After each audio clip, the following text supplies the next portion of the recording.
যেসব মানুষ সবসময় অন্যের কাছ থেকে সহযোগিতা, সম্পদ এবং সমৃদ্ধি প্রত্যাশা করে, সেসব মানুষ কখনোই উন্নতি লাভ করতে পারে না, সুখী সুন্দর জীবন যাপন করতে পারে না। সুখী সুন্দর জীবন যাপন করার জন্য প্রথম ও প্রধান পূর্ব শর্ত হল আত্মনির্ভরশীলতা, সেলফ কেয়ার, নিজেকে নিজে যত্ন নেওয়া। আপনি যদি নিজে যত্ন না নেন, আপনি যদি নিজেকে নিজে ভালো না বাসেন, নিজের প্রতি আস্থাশীল না হন, তাহলে কেউ আপনাকে সহযোগিতা করতে পারবে না। কিন্তু পৃথিবীর অধিকাংশ মানুষ, বিশেষ করে উন্নয়নশীল দেশের মানুষ, সাউথ এশিয়ার মানুষ সবসময়ই অন্যের কাছ থেকে প্রত্যাশা করে। আরও করুণ বিষয় হলো, সে প্রথম নিজে শুরু করে না, শুরু করতে বলে অন্যকে। দেয়া নেওয়ার সম্পর্ক আসলে হলো ভালোবাসার সম্পর্ক। এই সম্পর্ক খুবই মধুর সম্পর্ক, আর এটা তখনই শুরু হয় যখন আপনি প্রথম দেওয়া শুরু করবেন।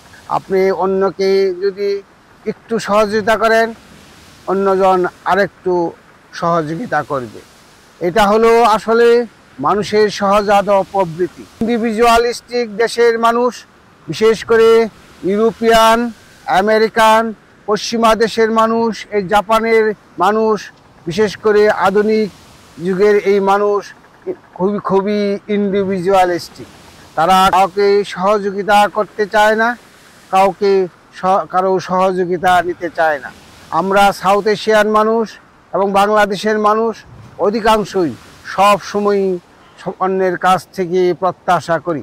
আসলে আপনি যদি নিজের জীবনকে একটু বিশ্লেষণ করেন, দেখবেন আপনাকে আসলে কেউ কিছু দেয় না, কিন্তু আমরা সব সময় প্রত্যাশা করি, যার জন্য আমাদের জীবন অভিযোগে ভরপুর, আমাদের জীবন দুঃখে ভরপুর, কষ্টে ভরপুর।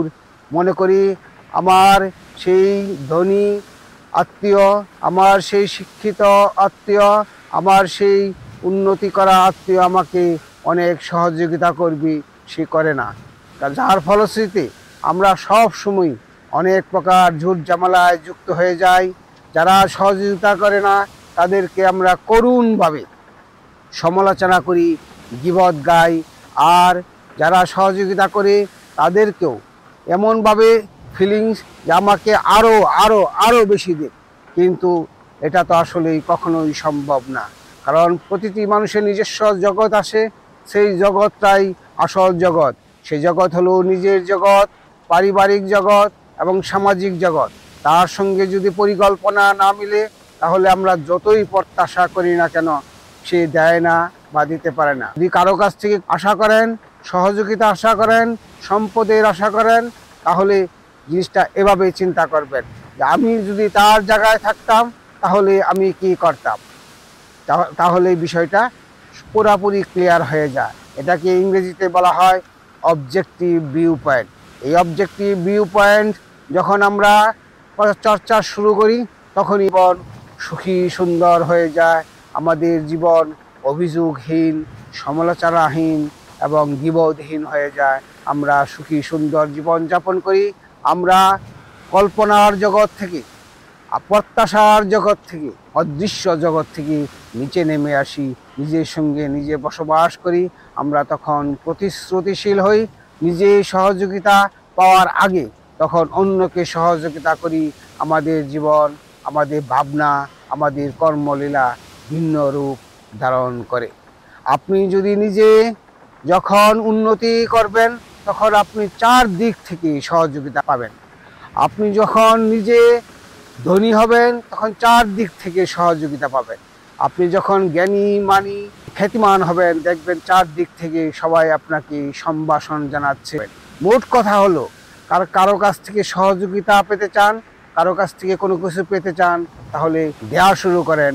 নিঃশর্তভাবে যদি দেন, মুক্তভাবে যদি দেন, সেই দেওয়ার কখনোই নিষ্ফল যায় না, একভাবে না একভাবে আপনার জীবনে আসবেই। আমাদের জীবন আরও সুখী সুন্দর হোক। আমরা অন্যের কাছ থেকে প্রত্যাশার আগে অন্যকে দিব, নিজের দায়িত্ব নিজে নিব।